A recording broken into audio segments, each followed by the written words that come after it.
Hello, সবাইকে বিশ্ব নাট্য দিবসের প্রীতি শুভেচ্ছা ও অভিনন্দন।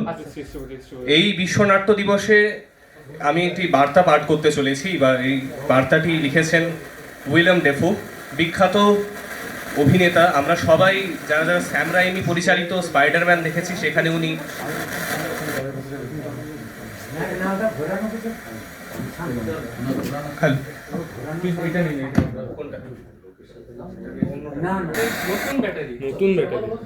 বিখ্যাত হলিউড অভিনেতা উইলিয়াম ডেফোর একটা বার্তা পাঠ করতে চলেছি। বার্তাটি এইরকম: আমি একজন অভিনেতা, প্রধানত চলচ্চিত্র অভিনেতা হিসেবে পরিচিত, কিন্তু থিয়েটারের সাথে আমার গভীর সম্পর্ক রয়েছে। আমি 1977 থেকে 2003 সাল পর্যন্ত উইস্টার গ্রুপের একজন সদস্য ছিলাম, যেখানে আমি নিউ ইয়র্ক সিটির দ্য পারফর্মিং গ্যারেজে মৌলিক নাটক রচনা ও পরিবেশন করতাম এবং বিশ্বজুড়ে সফর করতাম। আমি রিচার্ড ফোরম্যান, রবার্ট উইলসন এবং রোমিও ক্যাসেলুচির সাথেও কাজ করেছি। বর্তমানে আমি ভেনিস থিয়েটার বিয়েনালের শৈল্পীর পরিচালক। এই নিয়োগ বিশ্বের ঘটনাবলী এবং থিয়েটারের কাজে ফিরে আসার আমার আকাঙ্ক্ষা থিয়েটারের অনন্য ইতিবাচক শক্তি ও গুরুত্বের প্রতি আমার বিশ্বাসকে দৃঢ়ভাবে গড়ে তুলেছে। আমি নিউ ইয়র্ক ভিত্তিক থিয়েটার কোম্পানি দ্য উইস্টার গ্রুপে আমার কর্মজীবনের শুরুর দিকে আমাদের থিয়েটারের কিছু কিছু প্রদর্শনীতে প্রায় খুব কম দর্শক আসতো।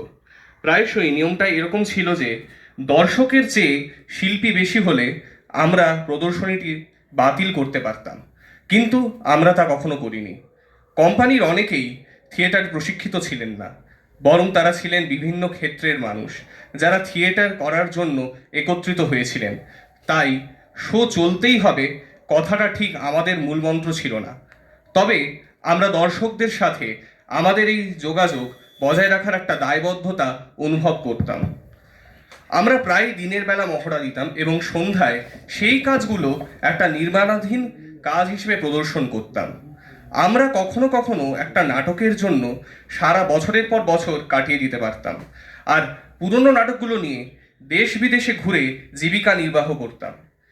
একটি কাজের উপর বছরের পর বছর ধরে কাজ করা আমার জন্য প্রায়ই একঘেয়ে হয়ে যেত এবং মহড়াগুলোকেও আমার কাছে কিছুটা কষ্টকর বলে মনে হতো। কিন্তু এই নির্মাণাধীন কাজগুলোর প্রদর্শনী সবসময় উত্তেজনাপূর্ণ ছিল, যদিও দর্শকের স্বল্প উপস্থিতি আমাদের কাজের প্রতি আগ্রহের মাত্রা সম্পর্কে একটি হতাশাজনক ধারণা দিত। এটা আমাকে শুধু এটাই উপলব্ধি করিয়েছিল যে দর্শকের সংখ্যা যতই কম হোক না কেন, সাক্ষী হিসেবে দর্শকেরাই থিয়েটারকে তার অর্থ ও জীবন দান করে।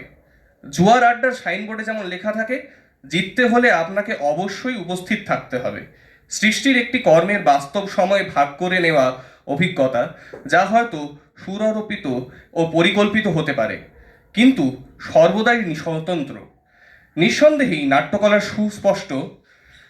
সুস্পষ্ট শক্তি সামাজিকভাবে, রাজনৈতিকভাবে নিজেদের এবং বিশ্বকে বোঝার ক্ষেত্রে নাট্যকলার আগে কখনো এতটা গুরুত্বপূর্ণ ও অপরিহার্য ছিল না। সবচেয়ে বড় এবং অনালোচিত বিষয়টি হলো নতুন প্রযুক্তি এবং সামাজিক যোগাযোগ মাধ্যম বা সংযোগের প্রতিশ্রুতি দিলেও দৃশ্যত মানুষকে একে অপরের থেকে বিচ্ছিন্ন ও বিভক্ত করে ফেলেছে। আমার কোনো সোশ্যাল মিডিয়া না থাকলেও আমি প্রতিদিন আমার কম্পিউটার ব্যবহার করি। এমনকি আমি নিজেকে একজন অভিনেতা হিসেবে গুগলে খুঁজেছি এবং তথ্যের জন্য কৃত্রিম বুদ্ধিমত্তারও সাহায্য নিয়েছি। কিন্তু এটা না বোঝার জন্য আপনাকে অন্ধ হতে হবে। মানুষের পারস্পরিক যোগাযোগ যন্ত্রের সাথে সম্পর্কের দ্বারা প্রতিস্থাপিত হওয়ার ঝুঁকিতে রয়েছে। যদিও কিছু প্রযুক্তি আমাদের ভালোভাবে সাহায্য করতে পারে, কিন্তু যোগাযোগের অপর প্রান্তে কে আছে তা না জানার সমস্যাটি গভীর এবং এটি সত্য ও বাস্তবতার সংকটে অবদান রাখে। যদিও ইন্টারনেট প্রশ্ন তুলতে পারে, এটি খুব কমই সেই বিষয়ের অনুভূতি তৈরি করতে পারে যা থিয়েটার সৃষ্টি করে। মনোযোগ, সম্পৃক্ততা এবং ক্রিয়া ও প্রতিক্রিয়ার বৃত্তে উপস্থিতদের এক স্বতঃস্ফূর্ত সম্প্রদায়ের উপর ভিত্তি করে গড়ে ওঠা এক বিস্ময়। একজন অভিনেতা এবং নাট্যকার হিসেবে আমি নাটকের শক্তিতে বিশ্বাসী।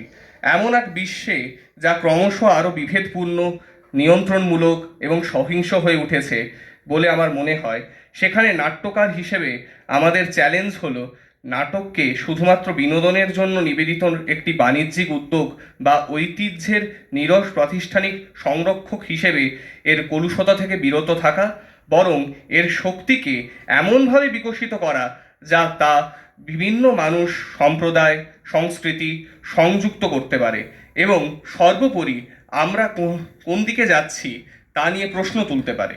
মহান নাটক হলো আমাদের চিন্তাভাবনাকে চ্যালেঞ্জ করা এবং আমরা যা হতে আকাঙ্ক্ষা করি তা কল্পনা করতে উৎসাহিত করা। আমরা সামাজিক জীব এবং জৈবিকভাবেই জগতের সাথে সম্পৃক্ত হওয়ার জন্যই আমরা গঠিত। আমাদের প্রতিটি ইন্দ্রিয়ই একটি সংযোগদ্বার, আর এই সংযোগের মাধ্যমেই আমরা নিজেদের প্রকৃত সত্তাকে আরও স্পষ্টভাবে অনুধাবন করতে পারি।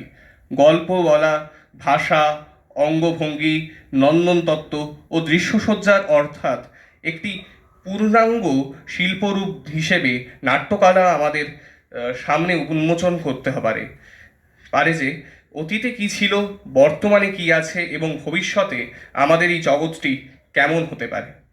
ধন্যবাদ।